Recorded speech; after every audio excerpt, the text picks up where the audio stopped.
Assalamualaikum warahmatullahi wabarakatuh. Perkenalkan, nama saya Guntur Anugroho Putra Abadi dan teman saya Andika Wahyudin Majid. Di sini kami akan menjelaskan mengenai hasil dari desain UI UX aplikasi Stylecraft yang kami buat. Yang pertama yaitu, apa itu Stylecraft? Stylecraft merupakan sebuah aplikasi yang digunakan untuk membantu desainer dalam mendesain baju. Aplikasi ini sendiri dapat membantu desainer dalam mendesain baju lebih cepat karena terdapat integrasi AI di dalamnya. Selanjutnya yaitu latar belakang dari aplikasi ini. Dalam mendesain terutama sebuah pakaian atau baju, seringkali kita merasakan stuck dalam mendapatkan ide, entah itu stuck saat memilih warna, model baju, dan sebagainya. Pada tahun 2024, di mana maraknya perkembangan AI saat ini bisa menjadi solusi untuk mengatasi masalah stuck tersebut. Dalam membuat desain UI UX terdapat beberapa fase. Fase pertama yaitu empathize. Dalam fase ini terdapat POV, di mana POV atau sudut pandang ini berguna untuk mengetahui sudut pandang dari pengguna, seperti usernya siapa, need atau kebutuhannya seperti apa, insight mereka bagaimana mengenai aplikasi yang akan kita buat tersebut. Kemudian terdapat empathy map, di mana empathy map ini berguna untuk mengetahui apa yang user pikirkan mengenai aplikasi yang akan kita buat, seperti apa yang dipikirkan mengenai aplikasinya, apa yang dapat dilakukan oleh aplikasi ini, kemudian apa yang mereka mungkin rasakan mengenai aplikasi tersebut, dan apa yang mereka katakan mengenai aplikasi tersebut. Fase selanjutnya yaitu define.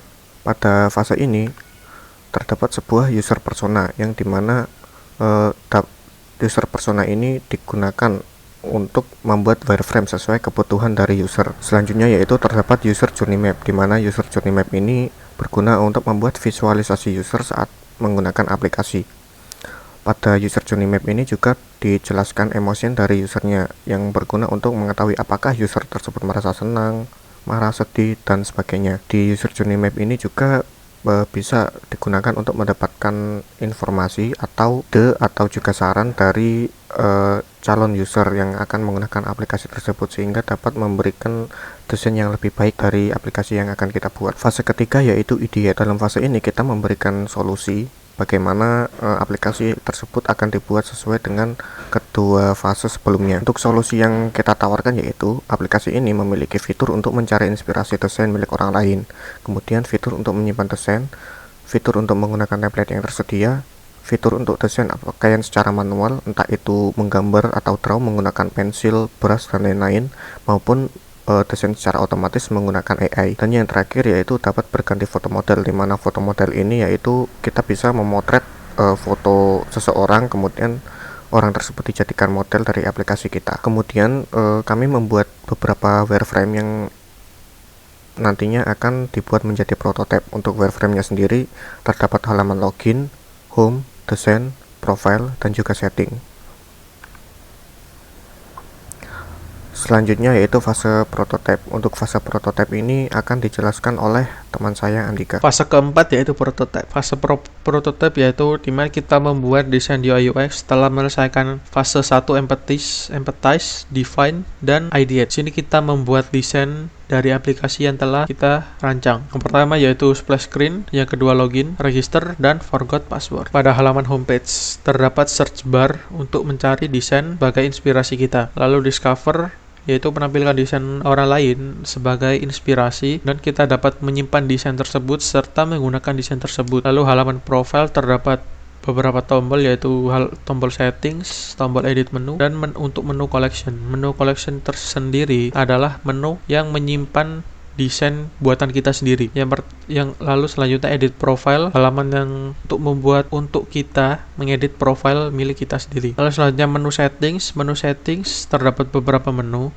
Yang pertama update password, dimana kita bisa mengubah password yang lama menjadi password yang baru. Lalu halaman favorit. Pada halaman favorit yaitu halaman yang menyimpan atau desain milik orang lain akan tersimpan di sini. Lalu halaman desain page. Pada halaman desain page, pada bagian atas terdapat menu untuk mengganti outfit dari model yang telah kita pilih. Pada set menu terdapat color pattern, di mana kita bisa mengubah outfit dari modelnya menggunakan set menu ini. Lalu menambah komponen, kita bisa menambah komponen sesuai keinginan kita. Lalu pada bagian bawah terdapat change photo, yaitu kita bisa mengubah foto dari modelnya, mengganti fotonya. Pada bagian kanan bawah terdapat logo robot, di mana kita bisa klik dan dapat menampilkan prompt untuk kita bisa menggunakan AI pada aplikasi Stylecraft-nya sendiri. Fase kelima yaitu testing. Pada testing kita membuat 7 tugas untuk diselesaikan oleh user. Yang pertama, membuat akun. Yang kedua, membuat desain baru. Yang ketiga, membuat desain dari template. Yang keempat, menggunakan semua fitur pada halaman desain. Yang kelima, edit profile. Yang keenam, mengecek desain favorit. Yang terakhir yaitu logout. Dari hasil testing untuk ketujuh tugas yang telah kita buat, kita menggunakan website Maze untuk menemukan salah satu teks yang membuat score usability testing.